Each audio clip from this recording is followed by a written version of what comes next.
அஸ்ஸலாமு அலைக்கும். அல்சியா சேனலில் டுடே சமையல் என்னதுன்னா கேப்சிகம் கொடமிளகாய் பொரியல். இதுக்கு ஒரு பெரிய பல்லாரி, சின்ன பல்லாரினா 2, இது பெரிய பல்லாரி, ஒரு கொடமிளகாய் கேப்சிகம். நான் வீட்டில் பழுத்துட்டு ஒரு மிளகாய் சரி கலராக இருக்குன்னு அது ஒரு மிளகாய், பச்சை மிளகாய், கருவேப்பிலை, அதுக்கப்புறம் ஒரு முட்டை. இந்த முட்டையை நல்லா அடிச்சுட்டு இதில் நம்ம பெப்பர் போட்டணும். பெப்பர் தாளிப்பதற்கு தேங்காய் எண்ணெய், வத்தல் பொடி, பெப்பர். சரியா? வேர்க்கடலையை ஊற வச்சு 10 நிமிஷம் கழித்து வேக வச்சு லைட்டாக உப்பு போட்டு அவிச்சு வச்சுருக்கேன். இதையும் நம்ம குடமிளகாயில் போட்டு செய்யலாம். ஆனால் இன்றைக்கி நான் எக்கு போட்டு பண்ணுறனால வேர்க்கடலை போடலை. அதுக்கப்புறம் இன்றைக்கி மட்டன் குழம்பு, சோறு. இப்போ நம்ம இந்த கேப்சிகம் வைக்கிறது எப்படின்னு காட்டுறேன். அடுப்பை பற்ற வச்சாச்சு. தேவையான அளவு தேங்காய் எண்ணெய், ஒரு கேப்சிகமுக்கு தேவையான பொருட்கள் தான் இப்போ சொன்னேன். அதுக்கு இடையில எண்ணெய் காயட்டும். மாடிக்கு போனேன் பாருங்கள். ஒரு கொப்பில் 4 பூ, ஒரு 6 பூ பூத்து கிடந்துச்சு. கீழே உதிர்ந்துட்டு இதை அப்படியே வீடியோக்காக வேண்டி பறிச்சிட்டு வந்தேன். பாருங்க, நல்லா இருக்குது. இதுக்கு காரணம் பழத்தோல், பழைய சோறு, முட்டை ஓடு எல்லாம் அன்னன்னைக்கு சமையல் பண்ணுற காய்கறிகள்லாம் போட்டு வைக்கிற உரம்தான் என்னுடைய செடிகளுக்கு. எண்ணெய் காஞ்சிட்டு இப்போ இதில் உளுந்தம்பருப்பும் நம்ம போடலாம். உளுந்தம்பருப்பு தேவையில்லைன்னா போட வேண்டாம். ஏன்னா நம்ம முட்டை போட்டு தானே வைக்கிறோம். அதனால் உங்களுக்கு தேவைன்னா கடுகு உளுந்தம்பருப்பு போடுங்க. இப்போ கடுகு மட்டும் நான் போடுறேன். கடுகு வெடித்த உடனே கருவேப்பிலை, அதுக்கப்புறம் வெங்காயம், பல்லாரி. நல்ல பெரிய பல்லாரியில் 1 போடுங்க. பல்லாரி சிறுசுனா 2 போடுங்க. தேவையான அளவு உப்பு.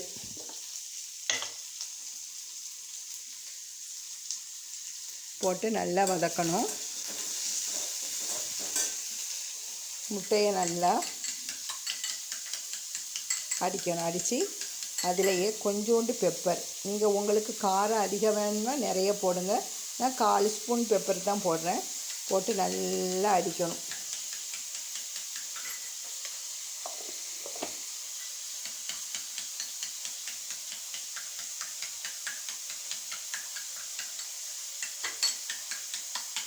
ஏற்கனவே கேப்சிகமில் டுனா ஃபிஷ் பொடி போட்டும் செய்து காமிச்சிருக்கேன். என் பழைய வீடியோவை பாருங்கள்.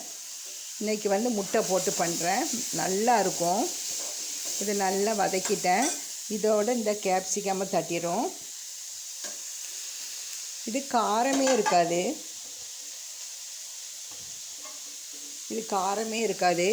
இது நல்லா பாதி கேப்சிகம் வெந்ததுக்கு அப்புறம்தான் நம்ம உடைச்ச முட்டையை ஊற்றணும்.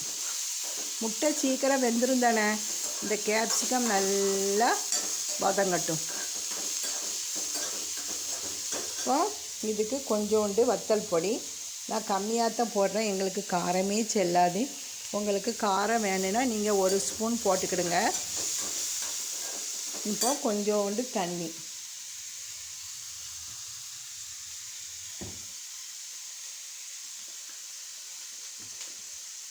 ரொம்ப தண்ணி ஊற்ற வேண்டாம். கொஞ்சம்.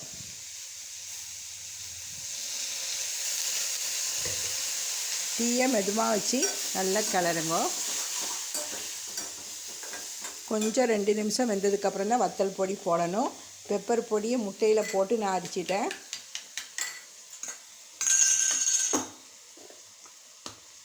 வேர்க்கடலையும் உடம்புக்கு நல்லது. நம்ம பாதம், பிஸ்தா எல்லாத்தையும் விட அதிக சத்துக்கள் இந்த பச்சை வேர்க்கடலை.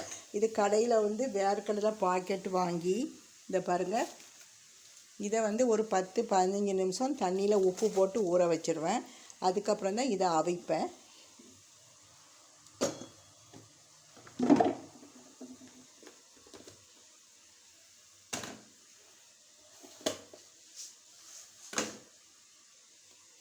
இப்போ தேவையான அளவு வத்தல் பொடி.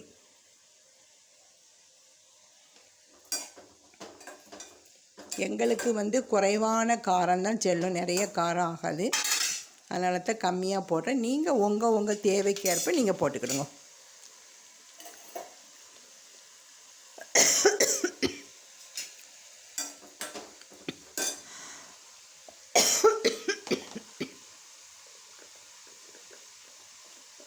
இன்றைக்கி கொஞ்சம் எங்கள் ஊரில் கூலாக இருக்குது.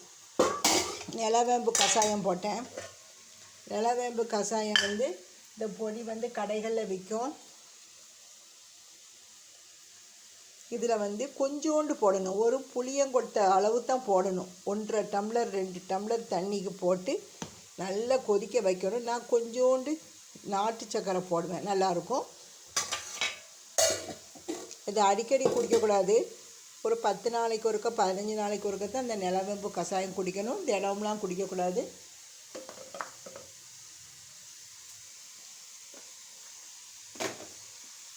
நான் பாத்திரம் இப்போ உள்ள பாத்திரம் மட்டும்தான் இருக்குது. இன்றைக்கி உள்ள முட்டை ஓடு, வெங்காயத்தோல்லாம், கேப்சிகமில் உள்ள இதெல்லாம் நான் மாடிக்கு கொண்டு போய் வச்சுருக்கேன். மாடியில் இன்றைக்கி குட்டி தக்காளி பழிச்சேன். இதை கழுவி அப்படியே சாப்பிடலாம். மணத்தக்காளின்னு சொல்லுவாங்க. பாத்திரம் இவ்வளோந்தான். அப்பப்போ எல்லா பாத்திரத்தையும் கழுவிடுவேன். கவுண்டர் டாப்பை க்ளீன் பண்ணிடுவேன். இப்போ நம்ம இதை வந்து நல்லா கிளறி பாதி வெந்துட்டான்னு பார்க்கணும். கேப்சிகம் பாதி வெந்துன்னா நம்ம அடித்த முட்டையை ஊற்றிடணும்.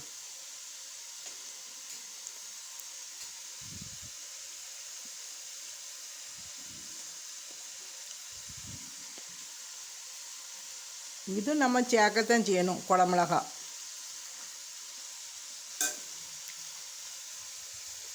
இப்போ ஏற்கனவே பெப்பர் போட்டு நல்லா அடித்து வச்ச இந்த முட்டையை ஊற்றணும்.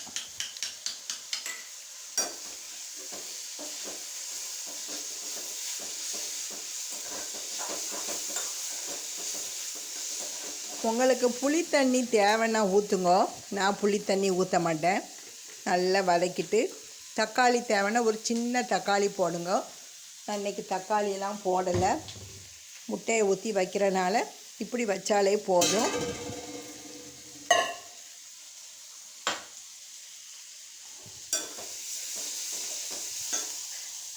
இப்போ நம்ம கலக்கி வச்ச முட்டையை அப்படியே ஊற்றிடணும். இதில் தான் பெப்பர் போட்டு நல்லா கலக்கி வச்சுருக்கேன்.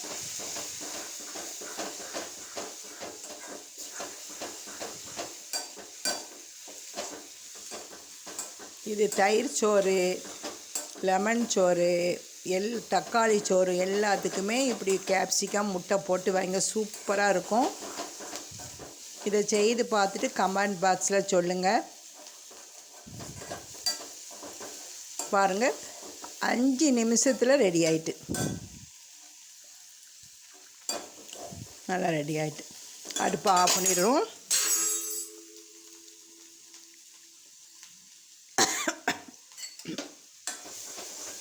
முட்டையும் வெந்துருச்சு.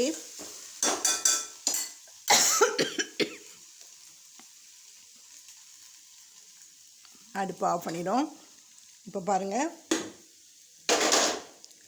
மட்டன் குழம்பு, சுட சுட சோறு,